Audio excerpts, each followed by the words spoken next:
Баршаңызға қайырлы күн достар. Сіздермен бірге Айгерім. Бүгін сіздермен осындай керемет дәмді болып пісетін шарлотка пирогының рецептісімен бөлісетін боламын. Өте дәмді болып шығады және шаймен де күшті үйлесетін болады. Және видеоны қарамас бұрын мен каналыма тіркеліп, лайк басып, қоңыраушаны басып кетіңіздер, менің жаңа рецепттерімді өткізіп алмас үшін. Бізге керегі достар, 2 жұмыртқа, сұйық май, қант, қопсытқыш, алма, сүт және ұн керек болады. Ең алдымен біз қант пен жұмыртқамызды венчикпен араластырып аламыз. Әбден бұлғап аламыз осылай.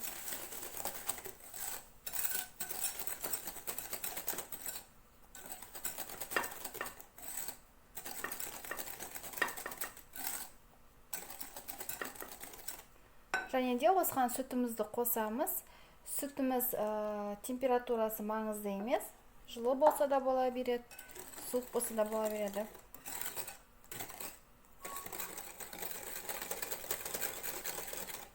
Және де сұйық майымызды қосамыз.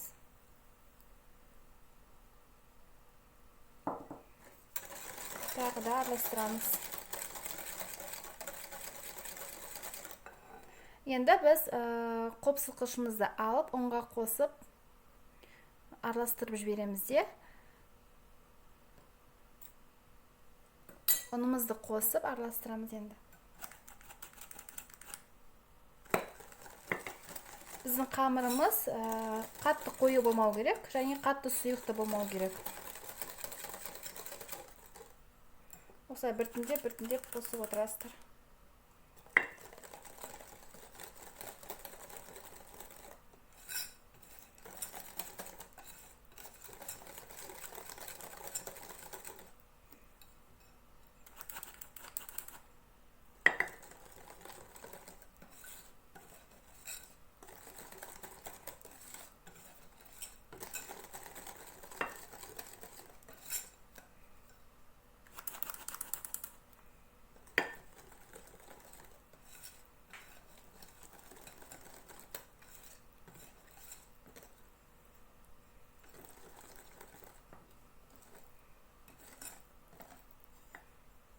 Тағы да қосамыз.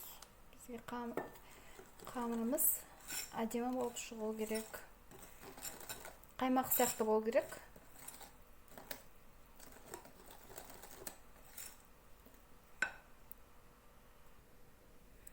Міне достар, қамырымыз осындай болып шықты, дайын болды. Осындай болып шығу керек. Сұйықтығы міне көрдіңіздер ме? Қаймақ сияқты болады, сгущенка сияқты болады. Енді бұны біз формочкамызға салатын боламыз.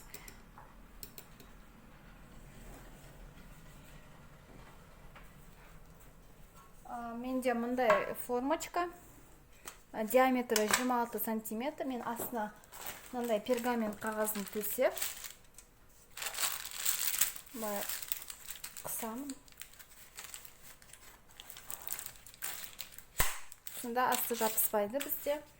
Және де мен жан-жағынан мындай сары май жағып шығамын, жабысып қалмас үшін. Астына жақпай қойсаңыздар болады, өйткені если пергамент қағаздан сіздің сапасы жақсы болса, онда тек қана жандарына ғана жағып шығасыздар, астына жақпай қойыңыздар.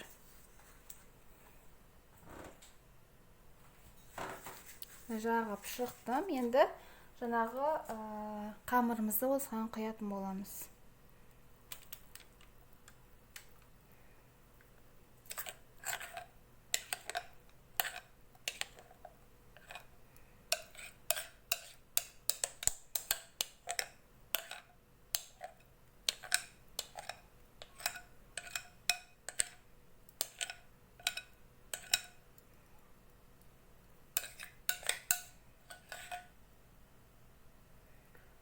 Осылай құйып болғаннан кейін, енді біз алмамызды кесіп аламыз.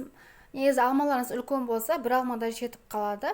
Мен біреуін ғана қосамын, өйткені бір алма жетеді.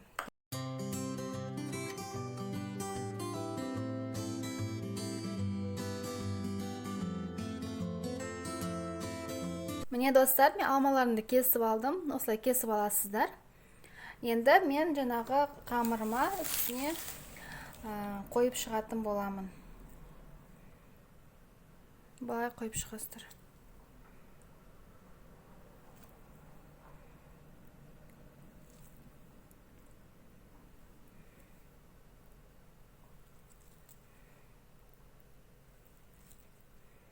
Және алдын ала духовкаларыңызды 180 градусқа қыздырып қойыңыздар.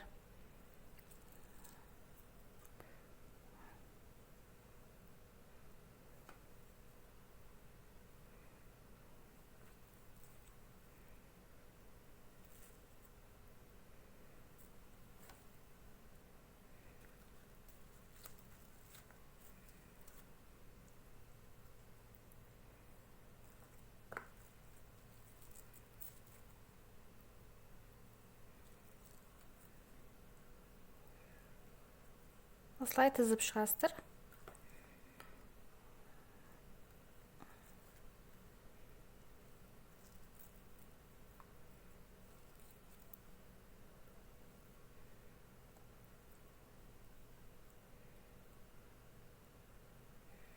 Міне достар, дайын болды. Енді осыны 180 градусқа 30-40 минутқа духовкаға пісіріп алатын боламыз.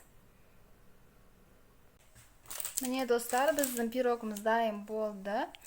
Осылай беті қызарып пісу керек сіздерде. Енді осылай қойып қойыңыздар. Әбден суығаннан кейін барып, жаңағыдай босататын боласыздар формасынан. Бірінші суыған күтіңіздер. Пирогымыз әбден суыды. Енді үстіне мен қант ұнтағын былай сеуіп шығамын. Әдемі болып көріну үшін.